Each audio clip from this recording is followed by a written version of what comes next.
5 से 7 में लेकर के हस्तिनापुर जाना और नाश कैसे करेगा?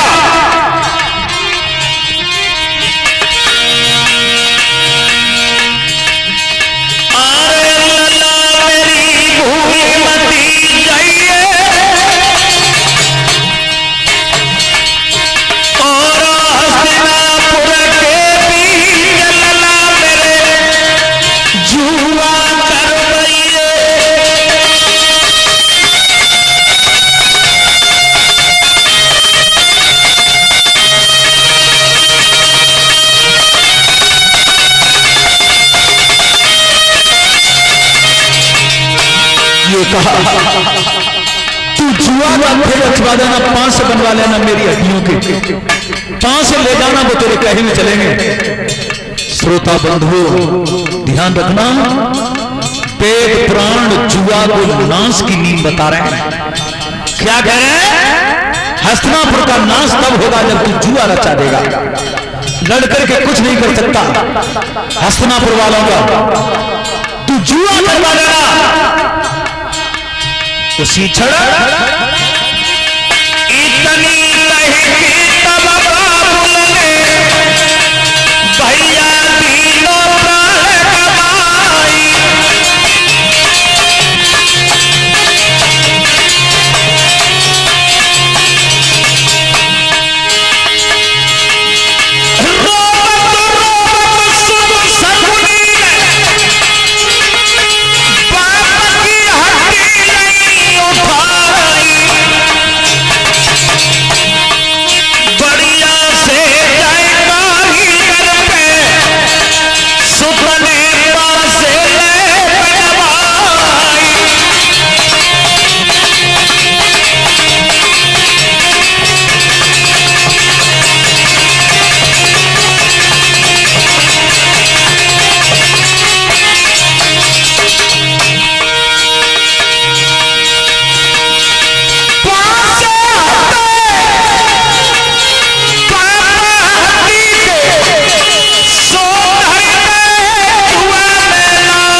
शकुनी 5 से लेकर के हस्तिनापुर के नाश के लिए आया था। जुआ का खेल रचाया दुर्योधन ने, 5 से फेंकने के लिए शकुनी बैठा। केवल और केवल 5 से लेकर के आया था शकुनी हस्तिनापुर में, अपने बाप का बदला लेने के लिए आया था। जो कुछ भी दांव लगाया युधिष्ठिर महाराज हारते चले गए। अंत में 12 वर्ष का वनवास, 1 वर्ष अज्ञात और अज्ञातवास में ढूंढ लिए गए, तो फिर से 12 वर्ष का वनवास। दांव लगाया उसे भी हारे। मेरे भगवत श्रोताओ,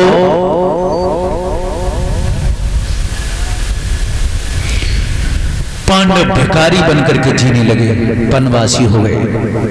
12 वर्ष वनवास भोगा, 1 वर्ष अज्ञातवास भोगा।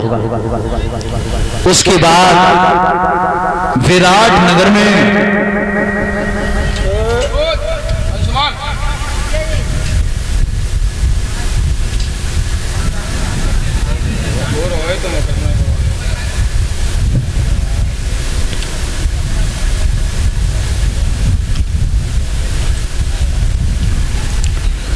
पांडवों ने कन्हैया को बुला करके विशाल सभा का आयोजन किया।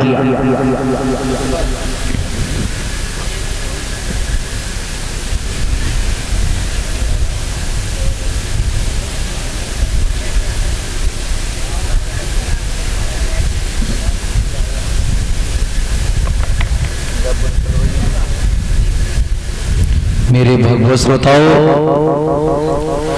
कन्हैया को बुला करके विशाल सभा का आयोजन किया विराट नगर में। उसके बाद ये कहा कन्हैया से माधव, दुर्योधन से कह दे वो हमारा राज हमें दे दे, हमारा बांट हमें दे दे।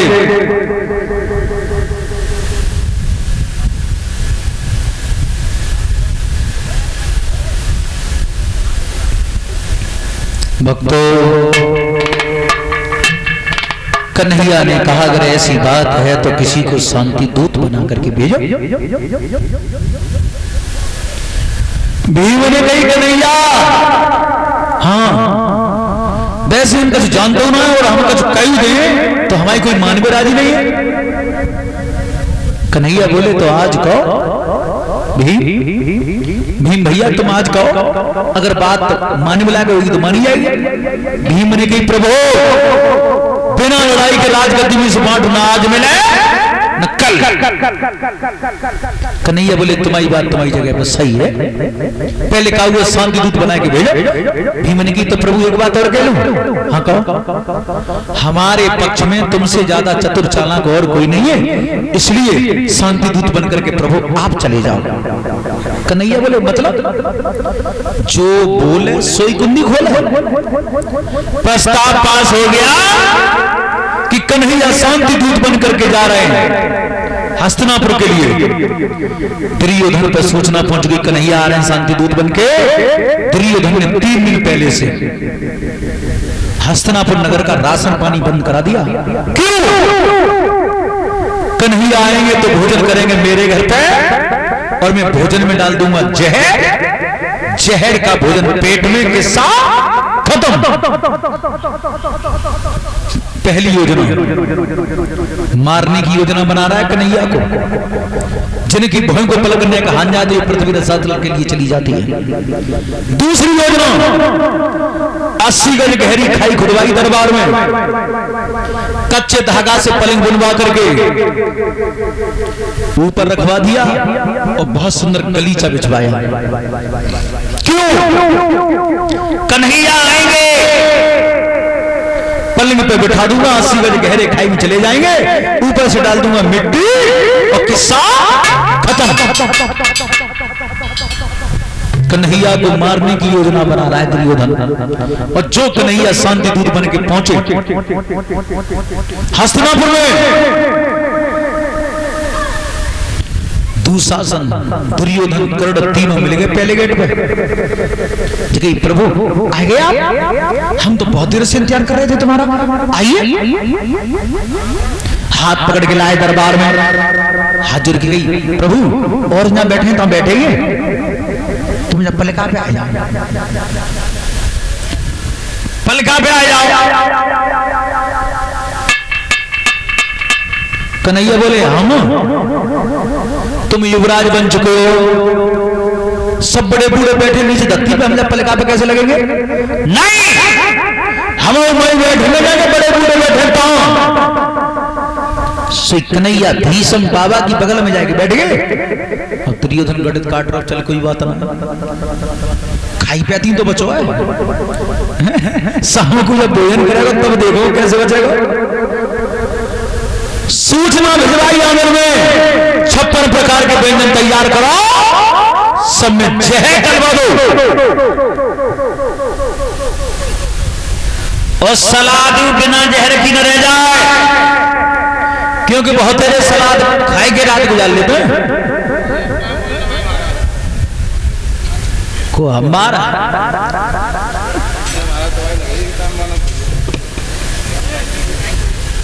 56 प्रकार के व्यंजन तैयार भय जहरीले। सूचना आई गई दुर्योधन पे कचहरी में, महाराज भोजन तैयार है। सो दुर्योधन ने हाथ जोड़ ले कन्हैया के, चलो प्रभु भोजन करने के लिए। कन्हैया ने की रुको, लायत मत करो, कल दूसरे के घर पे अगर भोजन करे तो बातें तो जरूर जरूर होनी चाहिए। कौन कौन सी? पहली बात, अगर काऊ को यहाँ तो नौ तो आओ, अगर नौ तो आओ काऊ के नाते तो दूसरे के घर पे भोजन करे आए। दूसरी बात, भूख के मारे प्राण निकल रहे हो, मर रहे हो, आपत्तकाले मर्यादा नास्ते, आपत्ति में मर्यादा टूट जाती है। अगर भूख के मारे मर रहे हो तो दूसरे के घर पे भोजन कर ले। तीसरी बात और बताई कन्हैया ने, खवाए हुए बारे के हृदय में विशेष प्यार हो, विशेष गहरी मित्रता हो, चाहने वाले हो तो उनके घर पे भोजन कर ले। और देखो अगर बिना नौते के और बिना आपत्ति के, वैसे गामन में तो खैरियत है, गामन में तो ये नियम है कि बिना नौते के कोई खाने किसी के यहाँ नहीं जाता है। हालत खराब है इस समय बड़ी बड़ी सिटियों की, जो बाहर बच्चे नहीं होते हैं पढ़ने वाले, जो कमरा लेकर के बाहर पढ़ते हैं, उनमें खैर सब तो नहीं है, 50% ऐसे हैं बगल में अगर कोई मैरिज होम है, वह शादी है, तो बिना सांझ को गैस चालू कर रहे, बिना सांझ को गैस जला रहे, बढ़िया से कपड़ा पहने और शामिल है जाता है भाई, काका मिलेगा खाए। लेकिन इस बात का ध्यान रखना, जो चुरा करके भोजन खाते हैं बिना नौते के, ये कर्ज तुम्हारे सिर पे लगता है। और बड़े बूढ़े अच्छे से जानते हैं कर्जा 7 जन्म पीछा नहीं छोड़ता है। कन्हैया ने 3 बातें बताई, अगर किसी के यहां से निमंत्रण आया है तो भोजन कर आए, और भूख के मारे प्राण निकल रहे हो तो दूसरे के घर पे भोजन कर ले, मजबूरी में या खवाए हुए बारे के हृदय में विशेष प्यार हो। कन्हैया ने कि सुनो, नौता तुम्हारा है नहीं, भोजन नहीं करूंगा तुम्हारे घर पे, और हम इतने भूखे ना है कि रोटी सांझ को न मिले तो मत जाए, इसलिए भोजन नहीं करेंगे, और तुम्हारे हृदय में मेरे लिए तनिक भी प्यार नहीं है, इसलिए आज शाम का भोजन विदुर महात्मा के घर पर करूंगा। जो विदुर को नाम लो, विदुर महात्मा विचार कर, राशन पानी 3 दिन पहले से बंद है, हिलो ना अपो खाए वे को इन्हें का खवाएंगे, सही पीछे की खिड़की आता है कि निकले विदुर अपने घरे जाके बैठ गए, किवाड़ बंद कर ले, आसन डार के विदुर और विदुर की पत्नी सुतपा भजन कर रहे हैं दोनों। और कैसे भजन कर रहे हैं? ऐसे भजन कर रहे हैं, ना तो पहले करो काऊ ने, ना कोई आगे चल के करे, भजन कर रहे हैं दोनों, ताली बजाते हुए बोले, भजन करें